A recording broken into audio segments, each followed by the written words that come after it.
আসসালামু আলাইকুম। কথা বলছি আমি ডাক্তার সুজাউদ্দিন সোহাগ। এখন বর্ষাকালে সাপের উপদ্রব বেড়ে যায়, যার কারণে সাপে কাটা রোগীর সংখ্যা বেশি। সাপে কাটলে পরে আমাদের প্রথম কাজ হলো সময় ক্ষেপণ না করে দ্রুত নিকটস্থ স্বাস্থ্য কমপ্লেক্সে জরুরি বিভাগে যোগাযোগ করা এবং সেখানে দায়িত্বরত চিকিৎসক প্রয়োজনীয় পরীক্ষা নিরীক্ষার মাধ্যমে নিশ্চিত করে হবেন যে এটি বিষধর সাপের দংশন কিনা। সাধারণত এই অঞ্চলে 90 থেকে 95% সাপ নন বিষধর এবং মাত্র 5% সাপ বিষধর, এবং এই বিষে 3 ধরনের বিষ থাকে: হেমাটোটক্সিন, মায়োটক্সিন এবং নিউরোটক্সিন। এই সাপের বিষের কারণে কিছু লোকাল এবং সাধারণ কিছু লক্ষণ দেখা দিতে পারে।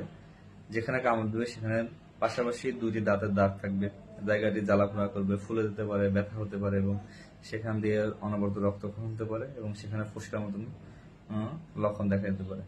সাধারণ লক্ষণের মধ্যে চোখের পাতা ভারী হয়ে যাওয়া বা ঘুম ঘুম লাগা, জিহ্বা ভারী হয়ে যাওয়া, কথা জড়ায় যাওয়া, লালাক্ষরণ হওয়া এবং ঘাড় ভেঙে পড়ার মতন লক্ষণ দেখা দিতে পারে।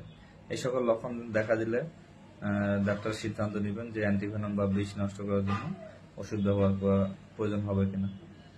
তাহলে আমাদের করণীয় হলো যে সাপে কামড় দেওয়ার সাথে সাথে সময় ক্ষেপণ করা যাবে না, কবিরাজের কাছে যাওয়া যাবে না এবং টাইট করে কোনো বাঁধন ব্যবহার করা যাবে না। সম্ভব হলে যেখানে কামড় দিচ্ছে সেই জায়গাটি অনড় অবস্থায় বা নড়াচড়া না করা অবস্থায় নিকটস্থ স্বাস্থ্য সংস্থা নিয়ে আসবেন।